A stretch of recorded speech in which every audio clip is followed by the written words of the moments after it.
I'm Jessica Harris and this is my first examination of the knee. Hi there, I'm Dr Harris. Today I'm going to be examining your knees. So first of all, are you in any pain? No. No, good, okay. So what I'm going to do is first of all start by having a look at your knees, and I'm going to get you to walk and watch you walk, and then we'll get you on the couch. I'm going to have a feel of your knees, get you to do some movements, and then I'm going to do some movements to your knee. Okay. Is that alright? That's fine. Excellent, good. So first of all I'm going to start off by inspecting the patient's knees. I'm starting with the quadriceps, looking for any deformity or wasting in the quads, moving down onto the knees, looking for the alignments of the patella, making sure they both look symmetrical, and looking for any varus or valgus deformities of the knee. Moving down, I'm looking at the calf area again for any wasting or any deformities to this area of the leg, and lastly down onto the ankles and the feet, looking for any high arch feet or any pes plantis. Could you turn around for me?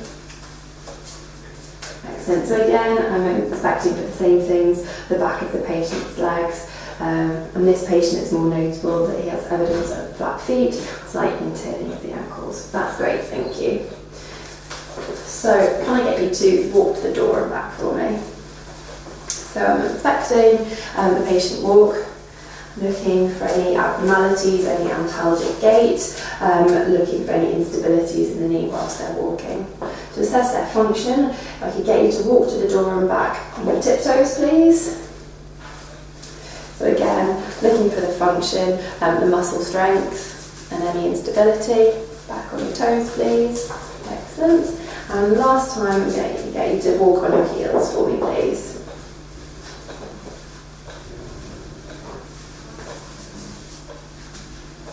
Again, inspecting for the same things, which is all normal, thank you. So now if we can get you on the bed, is that alright?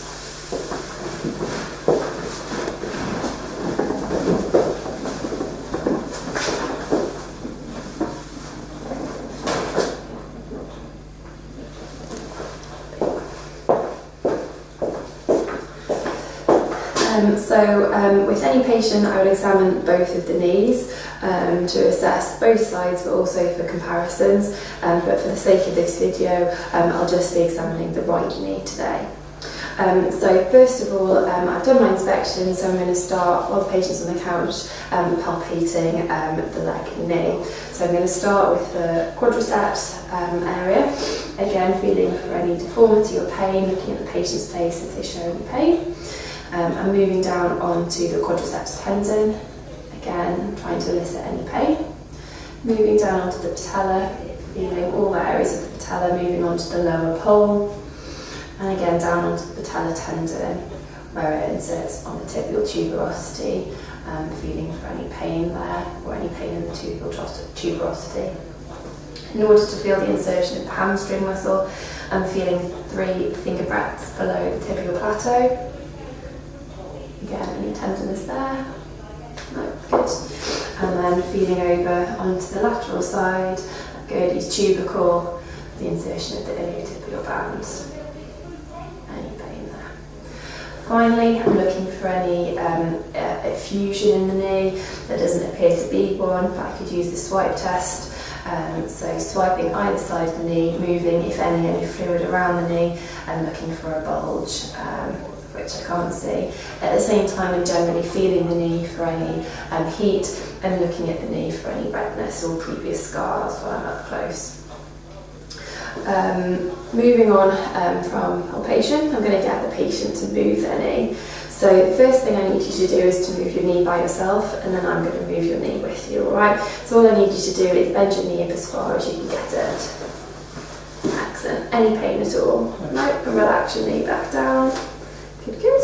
And then if we do that together, so if we bend your knee up, good, and back down.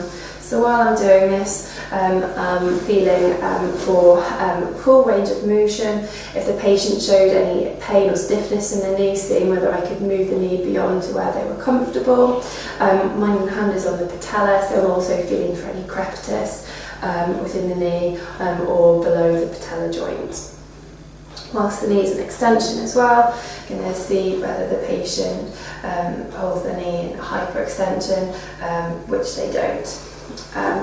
Again, with moving, I'm going to assess the muscles around the knee. So the first thing I'd like to do is just assess your quadriceps muscle. So in order to do that, I just need you to keep your legs straight and lift up in the air for me. That's excellent, thank you. The next one I want to assess is the calf muscle. So if you bend your knee for me, and then just push against my hands. Lovely, that's fine. Relax your knee. So that's assessing the hamstring muscle at the back. And the last thing I need to do is assess the calf muscle. So that's bringing your foot up towards me, please. That's great, thank you. You can relax. So I've moved, so now I need to assess the ligaments and tendons within the knee. So doing my special tests. The first ligaments I'm going to assess are the cruciate ligaments, which are found within the knee. So the first test I'll do is to assess the anterior cruciate ligament, and this is using Lachman's test. So I'm going to flex the knee to 20 degrees. I'm going to stabilise the femur with one hand, and with my other hand move the tibia and try and see if there's any anterior movement of the tibia against the femur. I'm feeling for any movement, looking for any pain, but also feeling for an endpoint, which there isn't. In order to assess the posterior cruciate ligament, I'm going to get the patient to flex their knee slightly more, laying their foot on the couch, and I'm going to just gently sit on their foot just to stabilise the leg. Again, I'm going to push backwards this time because I'm assessing the posterior cruciate ligament, feeling again for any laxity, feeling for an endpoint, which there should be, but also seeing if there's any pain.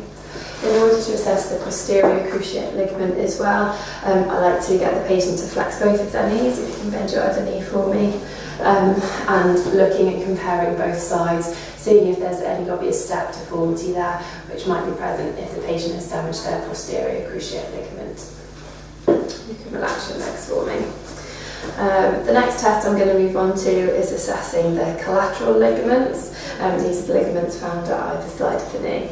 So in order to assess that, I'm going to get the patient to flex the knee ever so slightly more and apply forces to the knee to assess their medial and their lateral. So in order to assess their medial collateral ligament, I'm going to apply a varus force, feeling for any laxity in the knee. And then in order to assess the lateral collateral, I'm going to apply a valgus force, and again there's no laxity present. In order to assess the meniscus, you could either use McMurray's or Appleby's tests.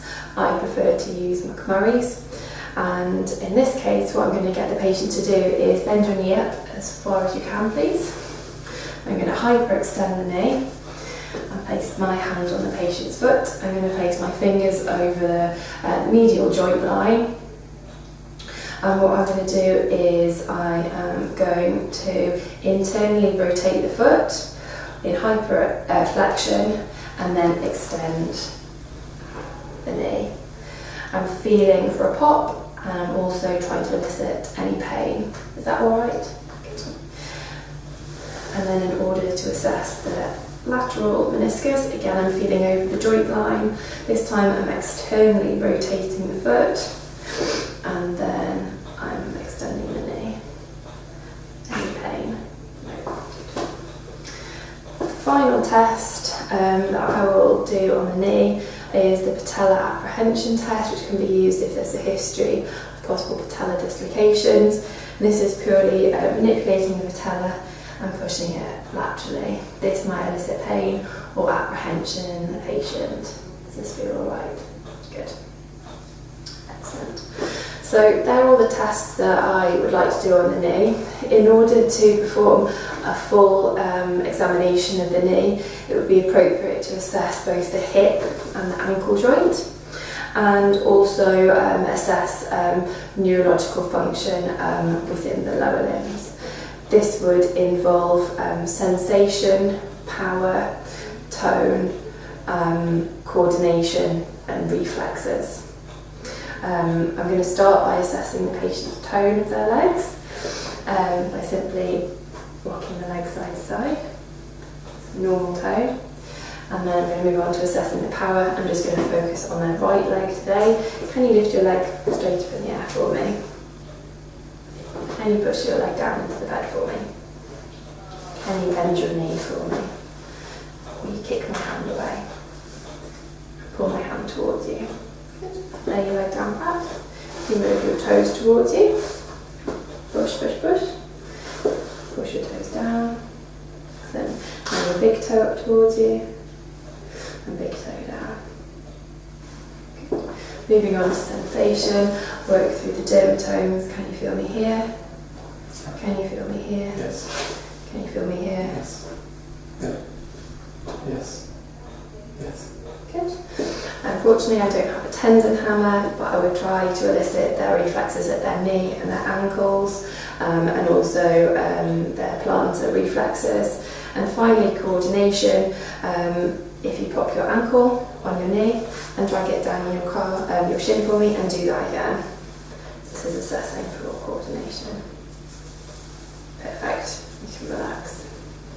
So that finishes the end of my neurological examination. So in summary, on inspection, this patient had normal appearances and no obvious deformities or scars to their knee. They had a normal gait and functionally were able to walk well on their heels and toes. On examination, on closer examination, there was no pain elicited on palpation of the knee area, and they had normal, good range of motion. On assessing special tests for their patella, meniscus, cruciate and collateral ligaments, there appeared to be no abnormalities, and the patient appears to have normal neurological function as well. This completes my exam. Thank you very much for your time.